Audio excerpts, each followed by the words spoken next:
I was considering making an entire video on this lady, Sahar Tabar, but I'm not entirely sure what I could possibly say that isn't an attack on her appearance, which I don't want to do. Quite frankly, this is as scary to me as it was when we saw Eugenia Cooney's legs being red. As a very short thing, she's been arrested for blasphemy, instigating violence, and illegally acquiring property, along with insulting the country's dress code and encouraging young people to commit corruption. Iran, by the way. To me, she would have been better off doing something a little less spicy, like embezzlement and murder. I'll of course keep you all updated on her situation when information comes out. Sadly, her Instagram was deleted, so I can't really afford or offer much in the way of understanding what she did, since she is a Instagram influencer star. Another thing, there is a new video over on the Moistonia Live channel, 23 days till Brexit, maybe. Please consider going over and checking it out. Also streaming Omegon Plays 9 PM tonight.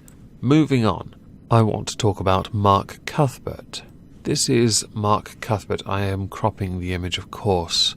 There is stuff there I don't want you to see. Mark Cuthbert has been banned from owning dogs, or any animal for that matter, for 10 years.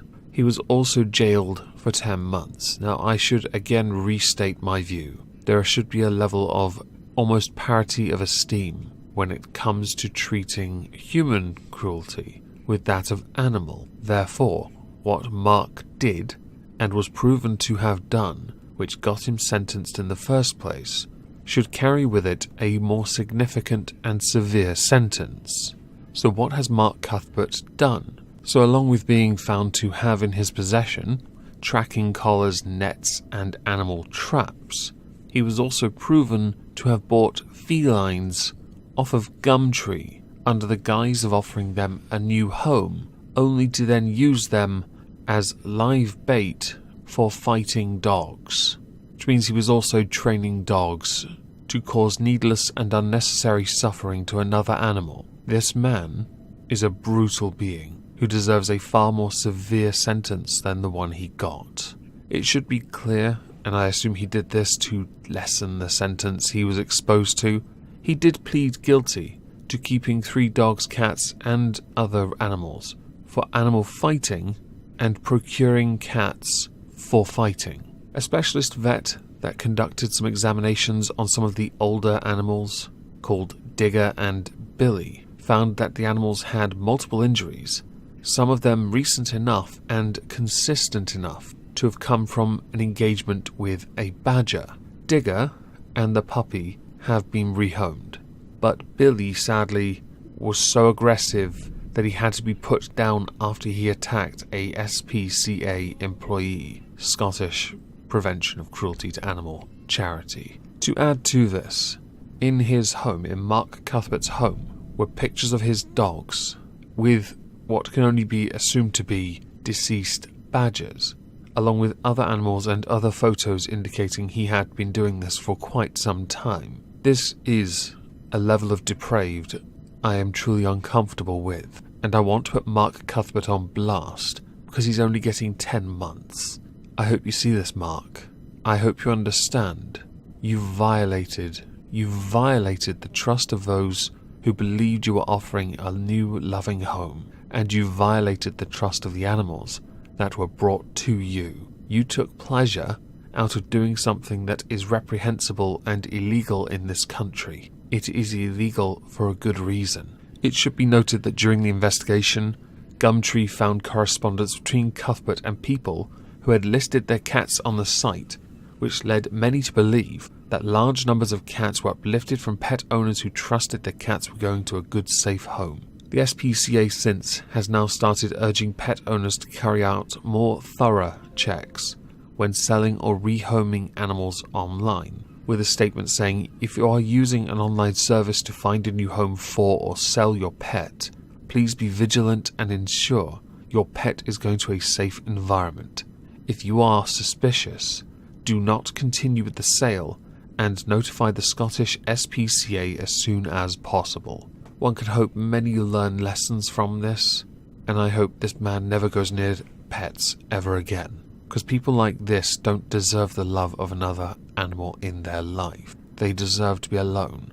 Moving on from the reprehensible Mark Cuthbert, I would like to now talk about something that kinda baffles me. It's where someone has taken a novel idea they have seen as a party trick or as a circus act and decided, I know, I can do that. And because of social media, some do it as a means to gain clout. Because if they do it and they are successful or not, people know their name and I get fame, said everyone with an IQ under 2. Because you have to have an IQ under 2 to continue down this line. So what am I talking about? Another one of those poxy social media challenges where you look like a massive idiot. Whether it be the hugely successful Kylie Jenner lip challenge, which ruptured blood vessels and did some pretty irreparable harm by sucking on their tumbler. Or how about the one where people were snorting condoms and suffocating because they're clever, yo. Well, the new one is the fire challenge, and me being old, I don't understand this. Like Slow Tie and his metaphor for holding a severed head of Boris Johnson. I don't get it, even though that is a direct rip-off of Kathy Griffin. Definitely not an incitement to violence though, am I right? Dear oh dear. So what is the fire challenge? Well, I'll tell you what the fire challenge is. It is where one takes a flammable liquid of some kind, applies it to one's body, and then sets the liquid on fire while being recorded. The footage is then posted to sites like YouTube and Instagram, and Facebook of course, if anyone bothers to check it. Understandably, law enforcement and the fire services, although I'm pretty sure they can also be qualified as law enforcement to an extent because they investigate fires, have spoken out against this. They've criticised it, and they're trying to encourage people not to do it. Now, if anyone who's a grown-up remembers anything about being a child, you know damn well, much like the WWE adverts of don't try this at home, you're gonna try it at home. Because kids are apparently so stupid, they only ever learn by doing. Now, rather interestingly, the fire challenge has origins that go back to 2014 in the novelty of sticking it on social media, that particular version anyway, and has garnered some new attention. The new attention comes because of a 12-year-old boy called Jason, who took it upon himself to perform the fire challenge. In doing so, Chewie here got second-degree burns for it.